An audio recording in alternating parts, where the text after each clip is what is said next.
export trade to Europe suddenly gained a new glamour when leading wholesale butchers Wolsey Brothers decided to take a load of prime English beef to Paris by road.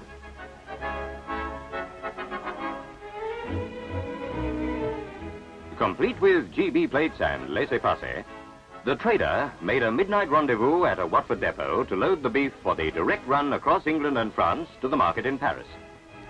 There's nothing new in exporting meat to the continent, but conventional methods of taking containers by road, ship and rail through the Channel ports has often proved costly and time-wasting. Wolsey's imaginative plan was to get there in one vehicle, thereby having the cargo in the fully insulated vehicle under the constant supervision of their own staff. Here was a drive to cut costs, to reach favorable markets at the right time, and to deliver the carcass meat in tip-top condition, only possible if a run to Paris under 24 hours could be achieved. A few hours rest after loading, and drivers Bluey Fox and Sidney Phillips were on the move to the Kent coast. Daybreak, and the truck was making good time through Maidstone. Time for a breakfast stop. Then, in pouring rain, on to Dover with the first leg of the journey completed.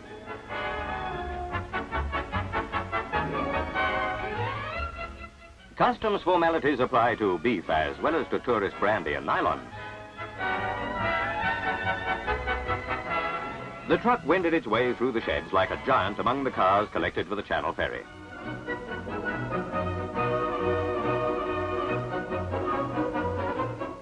For ease of handling, Norman Wolsey himself was present to watch and time each step in the venture and to see how his original ideas were working out.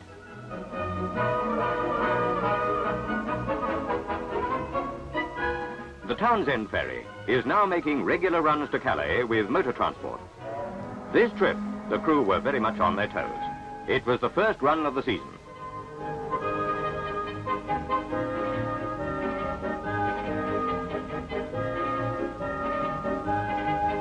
Bluey and Sid were the envy of the truck driving fraternity.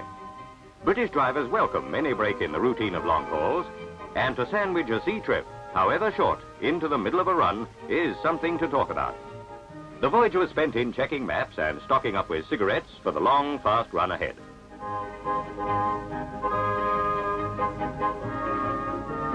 The Hallidale tied up and ramped down, the trader was among the first to roll on to French soil.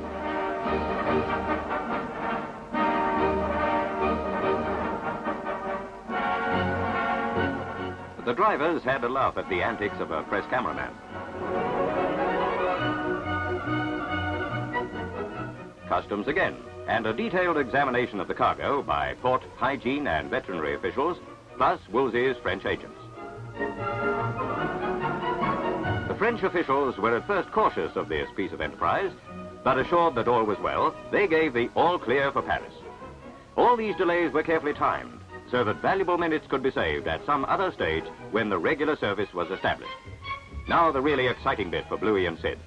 A settle down in the very comfortable trader cab, a bite from a sandwich, then tow down and away. A short argument about the right and wrong side of the road, a little light traffic in Calais, and the 7 tons of meat was rolling smoothly down the long straight roads to the south. The traders are sturdy vehicles for any haulage job, and can show a fine turn of speed when required. This well-known maneuverability gives the man at the wheel a chauffeur-driver feeling, particularly in towns and on the narrow roads and sharp bends found on a European run like this. Town after town flashed past, but with a job to do, there wasn't time for sightseeing.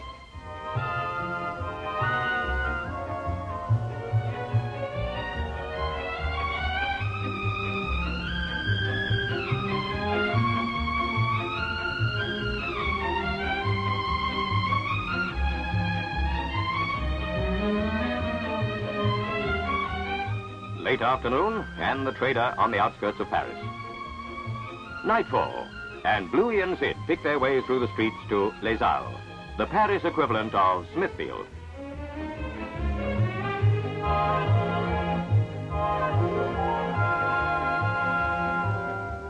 Journey's end, and the meat arrives ahead of schedule. It isn't due to open for another hour.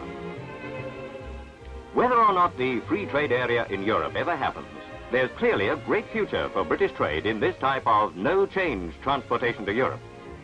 Whether the destination is Paris, Geneva, Milan or Brussels, here's a slick, money-saving, time-saving way of getting a cargo to a foreign buyer in best possible condition.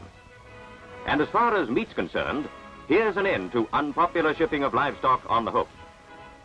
Roast beef has always been popular with the French people as a dish in the thousands of restaurants and cafes which the city boasts, and in households where good food matters.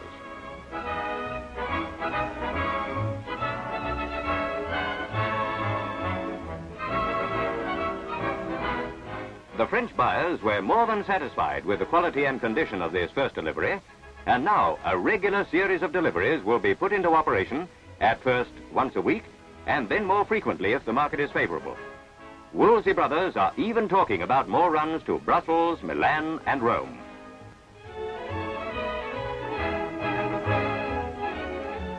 Here's a great range of trucks living up to its name. Thames Traders, carrying British trade fast and efficiently into the heart of Europe.